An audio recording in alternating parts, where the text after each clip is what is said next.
Bon, voilà. Voici les 7 signes qui montrent que tu as été livré par la sorcellerie. Voici les 7 signes. C'est un secret que je vais te donner. Je te donne ça aujourd'hui pour que ça soit déprogrammé.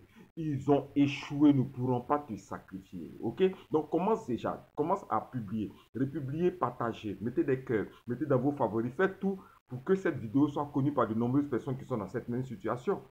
Livré par la sorcellerie, qu'est-ce que ça veut dire? Je vais vous expliquer. C'est que tu sais des changes dans le monde spirituel.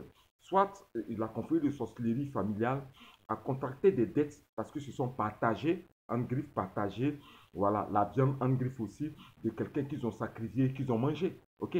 Donc il y a un crédit, ça peut être le crédit d'un sacrifice qu'ils ont fait. Il y a aussi le crédit d'un sacrifice de ton mariage, de ton travail, de ta vie conjugale, de tes projets, de tes finances, que eux ils ont contracté de l'autre côté là-bas, que toi tu es appelé à rembourser sans que tu ne le saches. Mais ça ne pourra pas marcher avec toi parce que c'est ce secret que je te donne aujourd'hui là. Il faut que tu le retiennes et que tu l'appliques et que tu partages aussi pour sauver. Républier, républier, républier, républier. Voici ça, je te donne le secret. Comment savoir les 7 signes qui montrent que tu as été programmé ou il y a un contrat de sorcellerie sur ta tête? Le premier signe, écoute-moi bien. Le premier signe, c'est quand tu as un sentiment de peur. C'est-à-dire, tu es là, tu as peur. Pour rien, tu as peur. Tu es inquiet, tu as peur. C'est-à-dire, tu es là, tu penses que tu n'as que des pensées négatives. Ok? Tu te vois dans les drames, tu te vois dans des accidents, tu te vois dans des accidents, dans des états de maladie. Tu es effrayé partout dans la vie. Tu sors, tu te promènes, tu penses qu'un véhicule va te cogner. Tu sors, tu vas te promener, tu penses qu'un malheur va t'arriver. C'est-à-dire, tous les jours, tu es apeuré et tu passes des nuits troubles. Ok? Des nuits aussi pleines de peur. Tu as peur même de dormir. C'est-à-dire, tu sens un spectre de peur autour de toi, ok?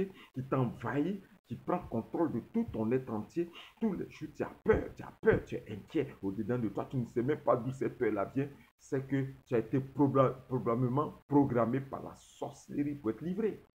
Deuxième point que tu dois retenir, republier et republier. Deuxième point que tu dois retenir, c'est lorsque tu te retrouves la nuit, c'est-à-dire quand tu dors la nuit, tu te retrouves avec les morts. Aïe, aïe, aïe, aïe, aïe, aïe, aïe, aïe, aïe, aïe, aïe, aïe, aïe. Ça, ce n'est pas du tout bon. C'est-à-dire la nuit, tu dors et puis tu te retrouves avec les morts. Tu es avec les parents morts, tu es avec les sont morts, tu te retrouves au village, tu peux te retrouver au village avec des personnes qui sont décédées. Ok? C'est-à-dire, autour de toi, dans ton rêve, autour de toi, tu n'es qu'en rencontre avec des personnes qui sont décédées, des personnes que tu as connues dans le passé, des personnes de la famille que tu as connues, voilà, qui sont parties et tu es avec les morts. Ce n'est pas bon que la nuit tu dormes et que tu sois en contact avec les morts. Ce n'est pas possible. Ce n'est pas bon. Pourquoi? Parce que c'est un rappel au séjour des morts. C'est-à-dire qu'ils viennent te chercher selon leur droit spirituel de livraison. Ils viennent te chercher pour que tu puisses les rejoindre dans le séjour des morts. Mais ça ne t'arrivera pas au nom puissant du Seigneur Jésus-Christ. Les sorciers ont échoué.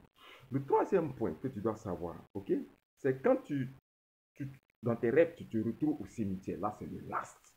Ce qu'on dit en Côte d'Ivoire, c'est la totale même. C'est-à-dire, tu dors dans tes rêves et puis tu es au cimetière. Ok? Tu es assis sur une tombe ou bien tu es assis à l'entrée d'un cimetière et puis tu es là, tu es en train de pleurer seul ou bien tu te trouves dans des endroits mortuaires, à une morgue ou bien dans ton rêve, tu es en train d'accompagner un corbillard. Il y a un cortège de morts qui part et toi, tu es devant ou tu es derrière. C'est-à-dire, tu es avec des personnes qui sont habillées en noir, qui représentent le deuil. Il y a un spectre de mort autour de toi dans ton rêve et puis tu es avec eux. C'est que probablement tu as été livré à la sorcellerie. Mais ça a échoué parce que la Bible dit, ok? Pourquoi cherchez-vous dans le livre de Luc? Pourquoi cherchez-vous parmi les morts celui qui est vivant? Tu ne mourras pas. Le quatrième point que tu dois retenir, c'est quand tu assistes à une immolation, c'est-à-dire un animal on soit en train de gorger en rêve, ok? Voilà, gorger en rêve, c'est-à-dire tu es là, tu assistes, ils ont pris un mouton ou bien un bœuf ou bien un cabri et puis ils sont en train de l'immoler, c'est-à-dire ils sont en train de gorger. Comme une soeur m'a dit la dernière fois qu'elle-même a fait un rêve dans le rêve, ils ont égorgé le mouton et ils l'ont partagé. Ok? Donc dans ton rêve, tu te trouves dans une scène où tu es en train d'assister, tu es en train de regarder, même si c'est un poulet, ok? Ce n'est pas bon.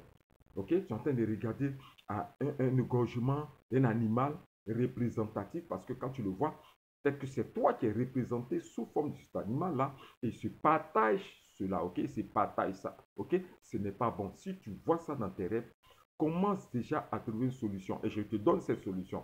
Avant qu'on ait fini ce direct, je te donne cette solution pour que ça puisse vraiment t'aider, ok? Donc, voici ça, ok? Le cinquième point, c'est pleurer en rêve. Je vous ai toujours dit que pleurer en rêve, ce n'est pas bon, ok? Pleurer en rêve, c'est-à-dire que tu dors la nuit et puis tu pleures. Ce n'est pas du tout bon, c'est pas du tout bon, ok? Parce qu'il y a ce qu'on appelle les pleurs de lamentation, les pleurs de représentation de sa propre mort, ce qu'on appelle les pleurs de deuil ou les pleurs funestes. Ok? Donc, quand tu pleures dans ton rêve, tu es en train de pleurer sur toi-même ton propre corps. Tu es en train de pleurer sur toi-même ton propre cadavre. Tu es en train de pleurer sur toi-même ta propre mort. Ce qu'on appelle les pleurs qui attirent le spectre de la mort et l'événement de la mort. Et produisent ça dans les rêves pour que la mort soit appelée vers toi. Ok? Donc, c'est le premier signe préparatoire que j'utilise pour pouvoir véritablement poser les actions d'élimination et te mettre dans une tristesse, dans une mort funeste. C'est que tu n'es pas bon. Tu dois avoir sûrement un contrat de livraison sur ta tête. Ok? Le sixième point, c'est quand tu te retrouves à manger en groupe. Aïe, aïe, aïe, aïe, aïe, aïe, aïe, aïe, aïe, aïe, tu te retrouves à manger en groupe en famille.